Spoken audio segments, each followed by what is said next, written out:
papa et à motosengi polipesi tozali solo bato na masumu tokosalaka mai oyo kosepesaka bakonzi na yo te solo bateli biso semaine mobimba bakomisi biso na mokolo mwa lelo mwa dimanche ya 2 février 2014 ezali grâce monene pamba te mingi te bazwi yango en guise de reconnaissance ndenge obulisaki mokolo oyo ya yenga biso baunoto matina boba opesi biso mosala lipamboli oyo opesi na biso l'unique po tokosan sortir na kati na vi na biso na yango moko na moko opambolaki ye na bozwi na ye yo lobi ete ntango bozali komatana na ndako ya tata boyaka maboko pamba te na ntango ya kala bayaki na ba 10% na bango ya récolte me na ntango na biso nde ezali mosolo mpona kotonga lingomba ya soko tata molimo santu mama yeyo atambola esika nyonso babumbuna bazali moko na moko atie loboko ne na sali solo mosolo oyo koliakamo te eza mpona kotonga lingomba na yo tosengi opambola esika oyo ebimeli yo moko zipa mabulu oyo esili kosala kati na esika oyo bazwi misolo oyo mpe baye bapesi na bapesi te kanisela bango mpo ete mbala esina bakozala kotia loboko na sali te lipamboli okopesa na biso epanza na kati na mabota na biso ebandela programme mpe suka topesi maboko na yo na nkombo ya tata mpe ya mwana tata molimo santo tokosanga baimance amen.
À titre de rappel,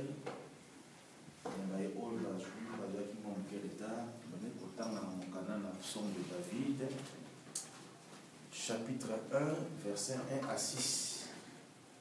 Oui, mon David, chapitre 1, verset 1 à 6. Exode 20, chapitre 20, de 1 jusqu'à 17.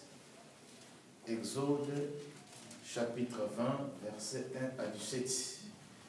Sikoyo mama likambo na biso ezali na mokanda na Jacques.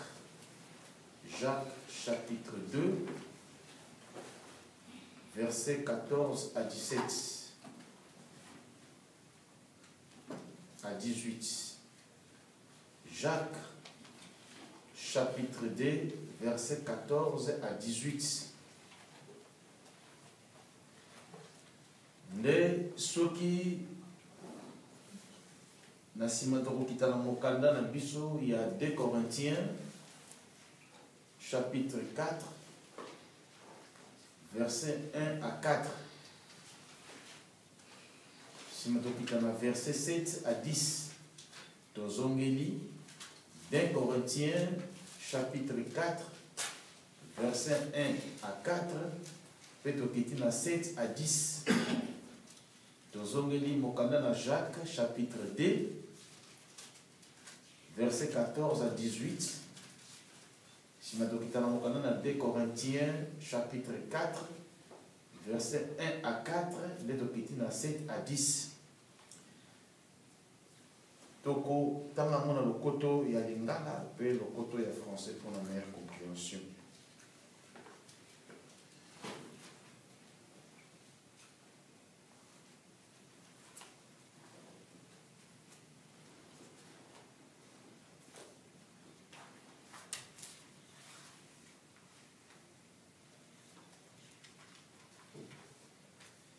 Ceux qui te font le bokala na biso ya Jacques, na komi le biboye, na kuma tamo na pe molimo santo. Bondimi pe misala ya malamu.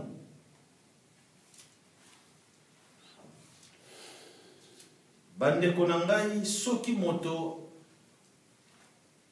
asalaka misala na bondimi te, tina nini akoki koloba te ngai nazali na bondimi. Bondimi ya ndenge wana ekoki kobikisa ye ndakisa ndeko moko azangi bilamba na biloko ya kolia pe moto moko kati na bino alobi na ye lata bilamba ya malili pe kende kolia malamu.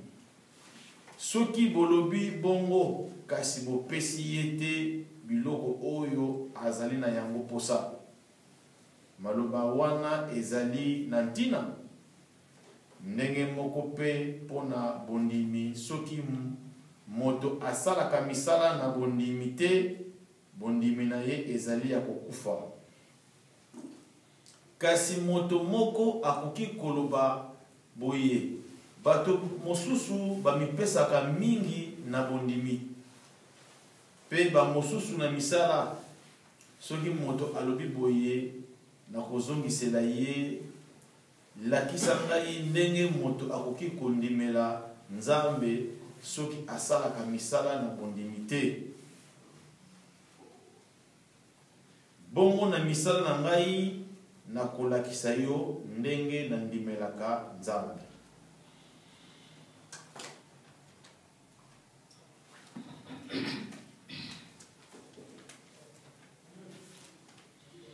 Toqué en français, la foi sans les œuvres. Mes frères, que serait-il à quelqu'un de dire qu'il a la foi s'il n'a pas les œuvres? La foi peut-il le sauver? Si un frère ou une sœur sont mis et manquent de la nourriture de chaque jour, et que l'un d'entre vous leur dise,